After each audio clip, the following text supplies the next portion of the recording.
Hello. Welcome to the Bore You to Sleep podcast. The podcast that will hopefully help you get to sleep. I am going to read an open source book, one that is not particularly interesting, but one that is hopefully boring enough to get you to sleep.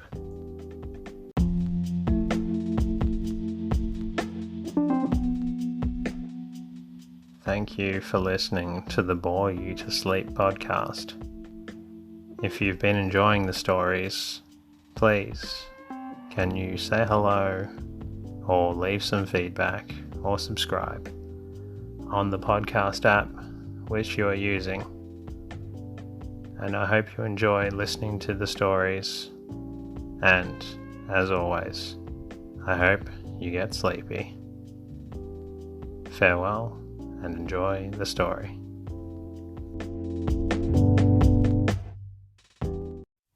Tonight's episode continues on with readings from American Big Game Hunting, the book of the Boone and Crockett Club, editors Theodore Roosevelt and George Bird Grinnell, New York, Forest and Stream Publishing, 1901. Last episode covered the preface of the book, and tonight we'll launch into the rest of it. The Boone and Crockett Club. The aims of the Boone and Crockett Club are sufficiently set forth in Article 2 of its Constitution, which reads as follows: The objects of the club shall be to promote manly sport with the rifle, to promote travel and exploration in the wild and unknown, or but partially known portions of the country, to work for the preservation of the large game of this country, and so far as possible, to further legislation for that purpose, and to assist in enforcing the existing laws, to promote inquiry and to record observations on the habits and natural history of the various wild animals, to bring about among the members of interchange of opinions and ideas on hunting, travel, exploration, on the various kinds of hunting rifles, on the haunts of game animals, etc. The club is organized primarily to promote manly sport with the rifle among the large game of the wilderness, to encourage travel and exploration in little known regions of our country, and to work for game and forest preservation by the state. Attention has been paid to all 3 points by the club, but especially to sport and protection. Nevertheless, exploration has not been neglected. In a trip after the wilderness game hunter is perforce obliged to traverse and explore little known regions, at least when he is in search of the rarer animals, or is desirous of reaching the best hunting grounds, and in addition to such exploration, which is merely incidental to the ordinary hunting trip, members of the club have done not a little original exploration for its own sake, including surveying and geographical and geological map making. The results of these explorations when sufficiently noteworthy, have appeared in periodicals devoted to such subjects, or in government reports. The present volume is devoted to big game hunting and to questions of game preservation. In behalf of game preservation and game protection, the club works through the state for procuring and setting apart of reservations where forests and game alike shall be protected at all seasons by the law.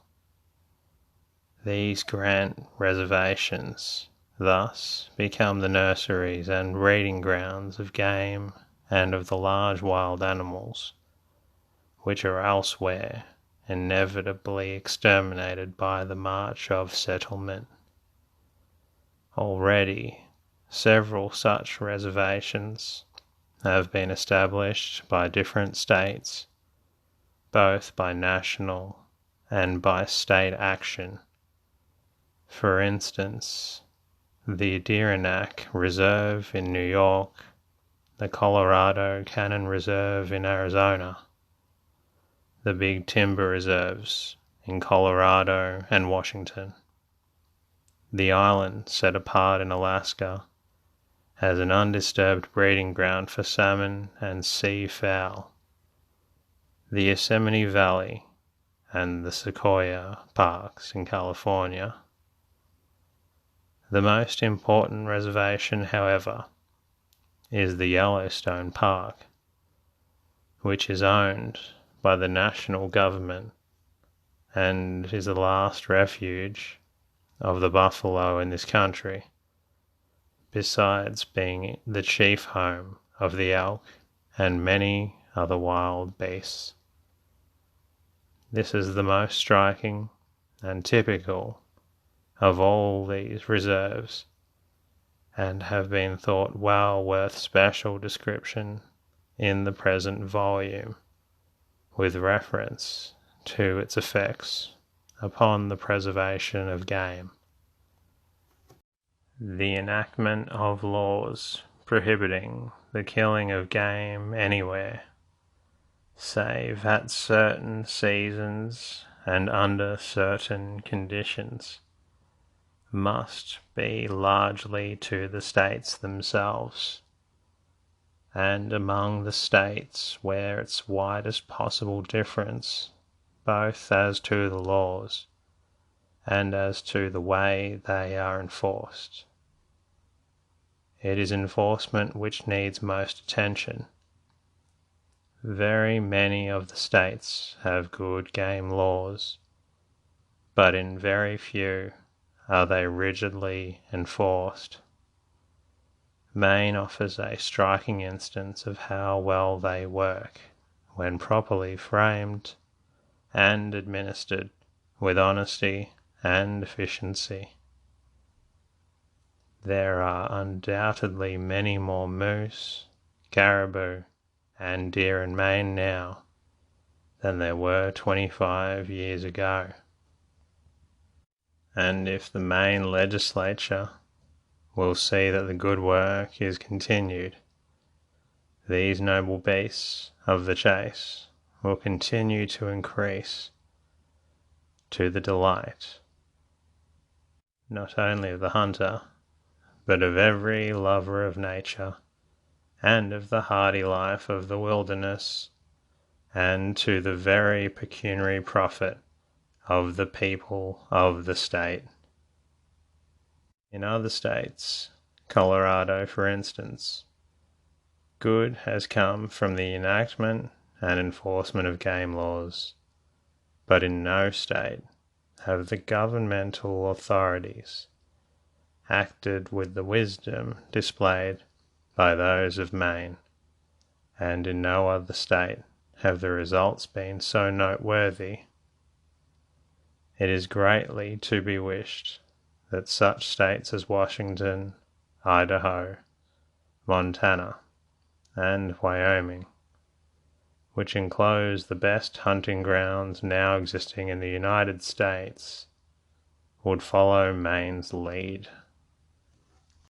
Another means by which the club hopes to bring about a proper spirit for the preservation of our big game is by frowning on and discouraging other sportsmen themselves, all unsportsmanlike proceedings and all needless slaughter. The club has persistently discouraged anything tending to glorify the making of big bags of game, and it strives to discourage the killing of the females of any game species save under rigid limitations. No harm comes to any species from the destruction of a moderate number of bulls, bucks, or rams, and these are the legitimate objects for the hunter's skill. Only legitimate methods of sport should be followed. Torch hunting and the slaughter of game in deep snow or in the water are held to be unsportsmanlike. Hunting big game in the wilderness is, above all things, a sport for a vigorous and masterful people. The rifle-bearing hunter, whether he goes on foot or horseback, whether he voyages in a canoe or travels with a dog sled, must be of sound body and firm of mind, and must possess energy, resolution, manliness, self-reliance, and capacity for hardy self-help.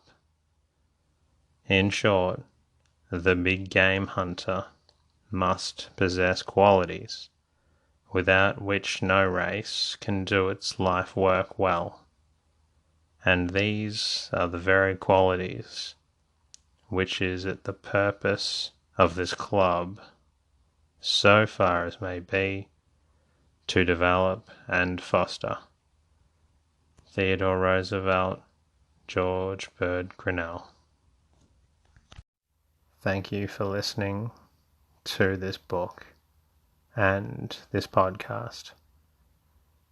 If you're still not sleepy, feel free to go and listen to another episode.